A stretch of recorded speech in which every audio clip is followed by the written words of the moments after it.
교회에서 헌금은 왜 할까요? 그리고 그 헌금은 무슨 용도로 사용하는 것일까요? 교회 다니면서 시험에 드는 것 중 하나가 바로 돈과 관련된 헌금하는 문제입니다. 그리고 그 시험에 드는 이유는 교회에서 왜 헌금을 하는지, 그리고 헌금이 어떻게 사용하는 것에 대한 분명한 믿음의 내용이 없기 때문이기도 합니다. 많은 사람은 헌금을 자신이 복을 받기 위한 수단으로 사용합니다. 그러다 보니 헌금이 하나님께 향한 일종의 거래가 되기도 합니다. 이만큼 정성을 다하여 냈으니 복을 달라라는 것이죠. 지선이면 감천이라는 식의 논리가 헌금에 적용됩니다. 정한 수 떠나놓고 달밤에 기도하는 것이나 매한가지인 것은 교회에서 하는 헌금이다 보니 기복신앙에 기댄 요소가 많이 있기 때문입니다. 복을 비는 차원에서 헌금을 생각하다 보니 그 복이 이루어지지 않았을 때 상실감 혹은 기도 응답에 대한 실망감이 시험의 요소로 나타나게 되는 것입니다. 물론 우리 기도에는 기복적인 내용이 분명히 있습니다. 하지만 그것은 어디까지나 하나님께 향한 간절한 마음의 소원에 있는 것이지, 그것을 빌미로 헌금을 한다는 것은 자기 정성을 핑계로 하나님께 돈을 바쳐서 자기 요구사항을 밝히는 별로 좋지 않는 신앙의 모습이라 할 것입니다. 예배 시간에 드리는 헌금은 거래가 아닙니다. 모든 것이 하나님에게서 왔다라는 고백으로 나를 하나님께 드리는 신앙적 행위입니다. 그렇기 때문에 진정한 믿음의 고백이 아니고서는 온전한 헌금을 하기가 어렵게 되는 것입니다. 헌금의 정신은 믿음으로 하나님께 나를 드리기 때문에 자발적이어야 하고 기쁨과 감사하는 마음이 있어야 합니다. 물론 여기에는 단순히 예배 시간에 돈으로 드린다라는 것만을 이야기하고 있지는 않습니다. 하나님께서 우리에게 맡긴 것들을 통하여 청지기로서의 하나님을 기쁘게 하는 일에 있어서 아낌없이 최선을 다하는 삶에 있는 것이죠. 그래서 헌금에는 하나님과 이웃을 향한 마음 자리까지 가야 하는 것입니다. 자, 오늘의 이야기는 헌금과 관련하여 특별히 헌금이 쓰이는 목적 가운데 이웃을 향하여 연보를 할 때 과연 어떤 마음 자세를 가지고 해야 할 것인가를 설명해 주고 있습니다. 우선 첫 번째로 우리가 생각해 볼 것은 복의 원칙에 따라 헌금을 해야 된다라는 것입니다. 6절 말씀을 보겠습니다. 이것이 곧 적게 심는 자는 적게 거두고 많이 심는 자는 많이 거둔다 하는 말이로다. 자연에서의 일반적인 법칙은 적게 심으면 적게 거두고 많이 심으면 많이 거둡니다. 그래서 많은 수확을 기대하는 사람일수록 많이 심는 법이지요. 적게 심고서 많이 거두는 것은 사실 욕심이라 할 것입니다. 그러나 이러한 복의 원칙이 단순히 많은 액수의 헌금이 물질적 복을 더 크게 누릴 수 있다는 의미는 분명히 아닙니다. 원어에 보면 여기 적다라는 뜻의 헬라어 헤이도메노스는 인색하다라는 뜻으로 쓰이며 많다라는 뜻의 헬라어 율로기아스는 축복하다라는 뜻으로 쓰이고 있습니다. 말하자면 인색하게 심는 자는 인색함으로 거두고 축복하며 심는 자는 축복으로 거두게 된다라는 뜻인 것이죠. 여기 인색하다라는 것은 헌금을 적게 낸다는 개념이 아닙니다. 할 수 있을 정도가 되는데 지나치게 하지 않는 것을 의미하죠. 만약에 적게 낸 것만큼 적게 거두게 되고 많이 낸 것만큼 많이 거둔다라고 한다면 돈을 적게 낸 사람은 물질적 복을 적게 받고 돈을 많이 낸 사람은 물질적 복을 많이 받는다는 그 논리가 성립될 것입니다. 하지만 여기서 말하고자 하는 뜻은 그것이 아닙니다. 많이 내든 적게 내든 인색함으로 하지 말라라는 것이죠.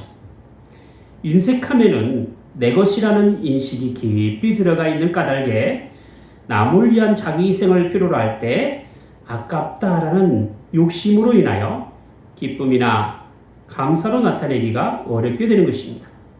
그래서 인색함에는 대체로 내 것에 대한 욕심이 들어가 있는 것이죠. 이기적인 욕심은 자기를 위하여 재물을 많이 쌓아놓을 수는 있겠지만 그 욕심이 남을 위한 배려의 마음으로 갈 수는 없다라는 것입니다. 그러니 어찌 나누며 함께 살아가야 된다라는 교회 공동체 의식을 가질 수 있겠습니까? 반면에 축복이라는 것은 물질적인 사고방식에 따른 재물이 많다는 개념은 아닙니다. 비록 많지 않더라도 자신이 가진 것으로 다른 사람에 대한 행복을 바라는 것에 있습니다. 그래서 축복은 자연스럽게 이웃을 향한 친절과 경건으로 연결되어 있는 것입니다. 우리가 선행을 한다라고 말할 때도 마찬가지입니다. 선행의 방향성은 언제나 나를 위한 삶이 있는 것이 아니라 다른 사람의 행복의 그 목표를 가지고 있습니다. 그래서 축복이 이웃을 향한 행복을 추구한다는 점에서 볼 때 선행과 일치한다라고 볼 수 있는 것입니다. 갈라디아서 6장 7절부터 10절까지를 보면 선행과 관련하여 우리가 심어야 할 것이 무엇인지를 이렇게 가르쳐주고 있습니다. 스스로 속이지 말라. 하나님은 만홀히 여김을 받지 아니하시나니 사람이 무엇으로 심든지 그대로 거두리라. 자기 육체를 위하여 심는 자는 육체로부터 썩어진 것을 거두고 성령을 위하여 심는 자는 성령으로 영생을 거두리라. 우리가 선을 행하되 낙심하지 말지니 피곤하지 아니하면 때가 이름에 거두리라 했습니다. 두 번째로 헌금은 마음에 정한 대로 하되 기쁜 마음으로 하라라는 것입니다. 7절 말씀 보시죠. 각각 그 마음에 정한 대로 할 것이요 인색함으로나 억지로 하지 말지니 하나님은 즐겨내는 자를 사랑하시느니라. 하나님의 놀라운 은혜를 경험한 사람은 하나님의 은혜에 따라 살아가려는 자세를 보이게 됩니다. 왜냐하면 받은 은혜가 하나님께 향한 삶의 가치와 인생의 의미를 형성하기 때문에 그렇죠. 그래서 하나님께 향한 거룩한 마음을 자연스럽게 가지고서 하나님께서 원하시는 삶이 무엇인가를 자유롭게 찾게 되는 것입니다. 우리가 가져야 할 바른 신앙이라는 것이 종교적인 틀에 얽매인 위선적인 모습이 아니기 때문에 그런 점에서 보면 성숙한 신앙인의 모습은 자연스럽고 자유로워야 합니다. 신앙생활하면서 인색함이나 억지가 나타나게 되는 것은 기쁜 마음이 사라진 과도한 욕심이나 혹은 종교적 분위기에 따른 강요나 일시적인 감정 때문입니다. 우리가 신앙생활하면서 자칫 놓치기 쉬운 것이 있는데 신앙을 자꾸만 남에게 보일 만한 대단한 것으로만 생각하는 경향이 있다는 것입니다. 그래서 작은 일의 소중함을 잃어버리는 경우가 참 많습니다. 예수님께서는 작은 일에 충성된 삶에 관심을 가지고 복을 주시며 그 일을 맡긴다고 하셨지 큰 일을 통한 무리한 충성을 요구하지 않으셨습니다. 우리의 신앙이 억지 신앙의 모습이 나타나는 것에는 남들에게 보이기 위한 종교적인 위선이 한 몫을 합니다. 그리고 우리의 신앙이 인색함의 모습으로 나타나는 것에는 작은 일의 기쁨보다 큰 일에 대한 욕심이 오히려 남을 배려하지 못하고 일방적으로 흘러가는 잘못을 저지르기 때문에 그렇습니다. 인색하다는 것이 어떤 산술적인 수치에 따라 적은 분량을 이야기하는 것이 아닙니다. 적게 가진 것 때문이 아니라 자신이 가진 것에 대한 욕심이 인색하게 나타날 수가 있는 것이죠. 그래서 인색함은 언제나 자신이 가진 것에 대한 욕심과 늘 비례하고 있는 것이죠. 성경에서 말하고 있는 가진 자의 복이 무엇입니까? 그것은 가진 것을 움켜쥐는 것에 있지 않고 나눔과 베품의 자리로 가는 것에 있다는 것이죠. 예수님께서 부자 청년에게 요구하신 것이 무엇입니까? 누가복음 18장 22절에 보면 내게 있는 것을 다 팔아 가난한 자에게 나눠주라 라는 거 아니었습니까? 예수님께서 어리석은 부자의 비유를 통해서 우리에게 말씀하시고자 하는 그 의미가 무엇입니까? 누가복음 12장 20절에서 21절에 보면 어리석은 자여 오늘 밤에 네 영혼을 도로 찾으리니 그러면 내 예비한 것이 네 것이 되겠느냐 하셨으니 자기를 위하여 재물을 쌓아두고 하나님께 대하여 부요치 못한 자가 이와 같으리라 했습니다. 예수님께서 자기를 위하여 예비하고 쌓아두는 것이 어리석다라고 한 그 이유가 무엇일까요? 그것은 바로 하나님께서 우리 영혼을 찾으시면 우리가 가진 부유함은 아무런 소용이 없게 되기 때문에 그렇다는 것입니다. 하나님께서 우리에게 재물을 맡기신 것은 평안히 쉬고 먹고 마시고 즐거워하기 위하여 쌓아두라고 주신 것이 아니란 말이죠. 하나님께서 원하시는 목적에 따라 부유하게 나누는 삶을 살아가기 위하여 우리에게 물질을 주신 것입니다. 세 번째로 하나님께서는 기쁨으로 즐겨내는 사람을 통하여 모든 착한 일을 넘치게 하신다라는 것입니다. 8절 말씀을 보겠습니다. 하나님이 능히 모든 은혜를 너희에게 넘치게 하시나니 이는 너희로 모든 일에 항상 모든 것이 넉넉하여 모든 착한 일을 넘치게 하게 하려 하심이라 했습니다. 우리가 가져야 할 믿음이라는 것은 모든 것의 주인이 되시는 하나님께서 우리에게 필요하고 좋은 것으로 채워주신다라는 사실입니다. 마태복음 7장 11절에 보면 너희가 악한 자라도 좋은 것으로 자식에게 줄 줄 알거든 하물며 하늘에 계신 아버지께서 구하는 자에게 좋은 것으로 주시지 않겠느냐 하신 것처럼 하나님께서는 택하신 자녀들에게 좋은 것으로 주시기를 원하시는 분이십니다. 중요한 것은 하나님께서 좋은 것으로 우리에게 주시는 그 이유가 무엇이냐면 모든 착한 일을 넘치게 하기 위함인 것이죠.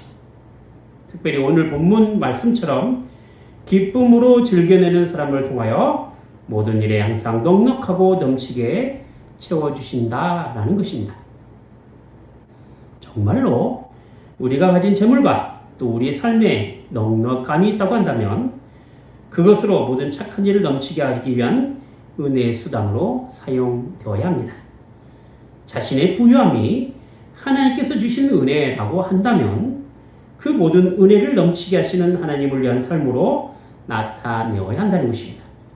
만약 하나님과는 상관없이 자기 열심과 수고와 애씀으로 얻은 결과로 인한 부유함이라고 한다면 그 사람은 그 부유함을 유지하기 위하여 더 자기 열심되고 더 자기 수고하고 더 애써서 그 재산을 유지하려고 할 것입니다. 그러면 더 움켜줘야 하고 더 모아야 하고 더 아껴야 할 것입니다. 여기는 나눔의 기쁨, 부족한 걸 채워주신 하나님의 은혜를 경험하기 어렵게 되는 것입니다. 하나님의 은혜라고 하는 것은 비록 내 열심을 내고 내 수고가 있고 내 애씀이 있을지라도 모든 것 위에 하나님의 더해주시는 복을 경험하는 것이 있습니다. 비록 내가 했더라도 모든 결과가 하나님께서 내신 것이라는 사실을 고백하게 되는 것이죠. 그래서 나의 다 된 것이 하나님의 은혜다라는 고백이 나오게 되는 것입니다. 사도 바울은 모든 착한 일을 넘치게 하는 것에 대하여 구약 성경을 인용하여 설명을 하고 있습니다. 9절 말씀 보겠습니다. 기록한 바 저가 흩어 가난한 자들에게 주었으니 그의 의가 영원토록 있느니라 함과 같으니라. 여기 인용한 구절은 시편 112편 9절 말씀에 있지요. 저가 재물을 흩어 빈궁한 자에게 주었으니 그 의가 영원히 있고 그 뿔이 영원히 들리리로다. 여기 시편의 말씀은 메시아에 대한 예언의 말씀인데 죄에 빠져 멸망 가운데 흩어진 자기 백성들을 구원하시기 위하여 오실 그 메시아는 자신이 소유한 것을 빈궁한 사람들에게 나누어 주시기를 기뻐하신 분이다 라는 사실을 밝히고 있는 것입니다. 실제로 예수님께서 복음을 선포하실 때 이사야 선지자의 말씀을 인용하여 복음이 가지고 있는 성격이 어떤 것인가를 분명하게 선언하시고 예수님께서 그 선언하는 대로 당신의 사역을 감당해 나가셨습니다. 그 선언이 무엇입니까?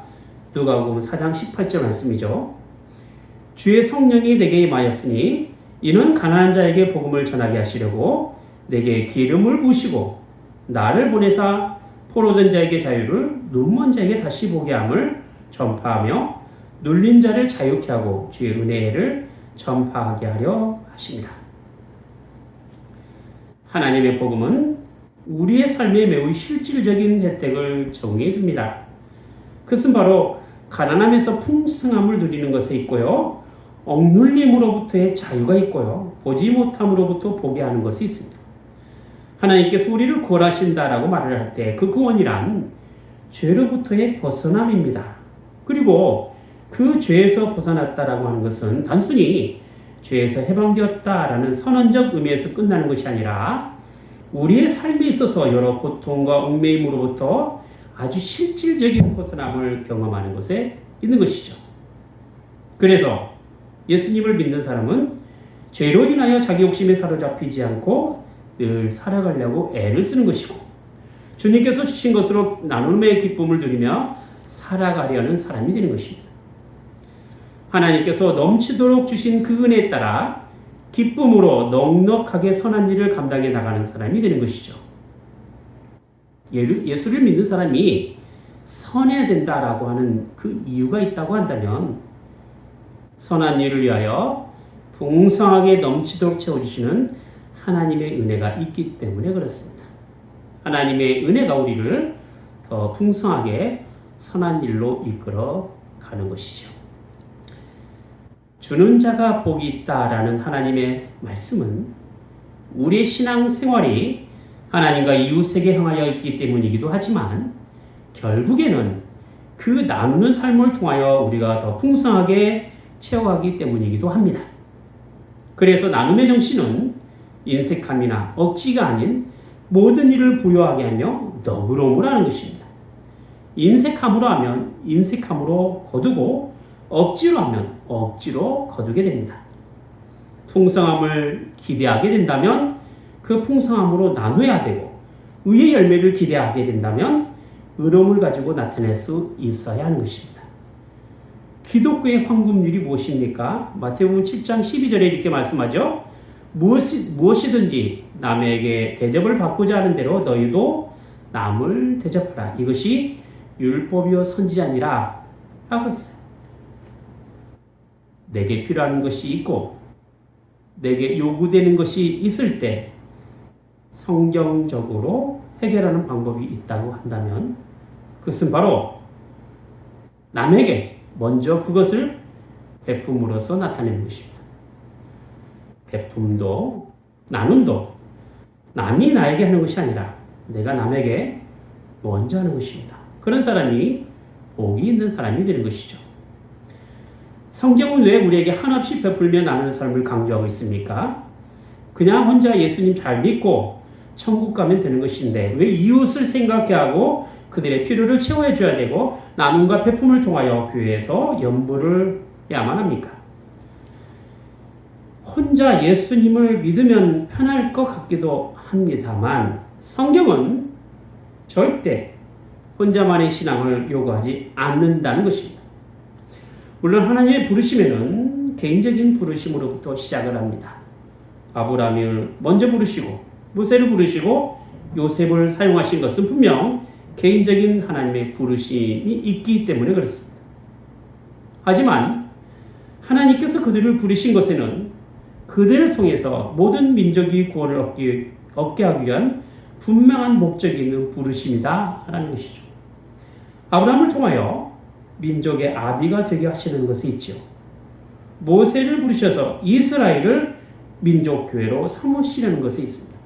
그리고 요셉을 애굽의 총리로 사용하신 것에는 하나님께서 그 큰 구원으로 이스라엘의 생명을 보존하시고 그 후손을 세상에 두시려는데 그 목적이 있는 것입니다. 혼자 신앙에 무슨 헌신이 필요하고 무슨 나눔과 베품이 필요하겠습니까? 하지만 우리는 혼자가 아닙니다. 교회로 존재하는 사람들입니다. 하나님께서는 구원의 대상을 교회로 삼으시고 교회를 통해서 하나님의 구원이 나타나도록 하셨습니다. 그래서 말씀이 증거되고 그 말씀이 살아있음을 확인하기 위하여 교회라는 구원의 기관을 통해서 구원의 실질이 나타나도록 하신 것입니다. 신앙이 좋다는 것은 교회의 모습을 잘 구현하는 것에 있습니다. 우리가 교회 헌금을 하는 것은 오늘 본문 13절에 있는 것 같이 그리스도의 복음을 진실히 믿고 복종하는 것과 저희가 모든 사람을 섬기는 너희의 후한 연보를 인하여 하나님께 영광을 돌리는 것에 있습니다. 헌금은 내가 착해서도 아니고 종교적인 관습에 의해서 하는 것이 아닙니다. 교회가 가지고 있는 복음을 진실하게 믿고 그 복음에 복종하고 있으며 교회를 섬기는 삶의 실질을 통하여 하나님께 영광을 돌리는 모습을 헌금을 통하여 확인함에 있는 것입니다. 복음을 믿는다라고 하는 것은 단순히 성경의 내용을 아는 정도의 어느 정도의 지식적인 수준에 따라 이해되는 것만을 이야기하는 것이 아닙니다. 그리스도의 장성한 분량에 충만한 데까지 이르는 것이 있지요. 하나님의 말씀에 복종하는 것과 또 사랑으로 섬기는 일은 교회를 이루며 믿음의 사람으로 살아가는 신앙의 참된 모습입니다. 이것이 오늘 본문에서 이야기하고 있는 성도를 섬기는 일과 관련하여 연보로서 확인되어야 할 내용이 되는 것입니다. 어쩌면 헌금이라는 주제가 부담이 될 만한 이야기고 무척 민감한 내용이 되겠지만 우리가 드려지는 이 헌신이 성도의 부족함을 채우게 되고 하나님께 드리는 일로 감사가 넘치게 된다면 우리는 한 걸음 더 내딛고 더 성숙한 모습으로 세워가는 복된 교회가 될 것입니다. 성숙한 믿음의 사람에게는 하나님께서 말씀으로 거룩한 부담을 주셔서 경건함의 긴장을 갖게 만들어갑니다. 이것은 단단한 식물을 통해서 점점 자라나 장성함에 이르게 하는 영양물을 얻듯이 말이죠. 말씀의 순종을 통하여 신앙이 자라나는 모습을 교회가 점점 세워져 가는 것으로 확인되어져 가는 귀한 교회가 됐으면 좋겠습니다.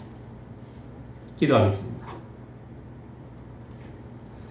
거룩하신 하나님 아버지, 저희를 부르시고 이 땅에 살아갈 동안에 주신 그 은혜의 사실들을 하나님의 거룩한 말씀에 따라 순종하며 살아갈 때 저희가 얼마나 청지기로서의 삶을 살아왔는지를 참 고민하게 되옵나이다.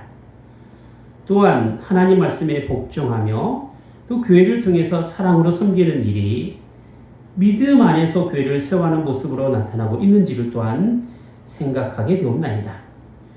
결코 혼자 살 수 없고 함께 교회로 지어져 가야 할 저희의 신앙에 선한 믿음의 본을 보이며 하나님께 영광을 돌리며 살아가는 귀한 신앙이 되게 하여 주시옵소서.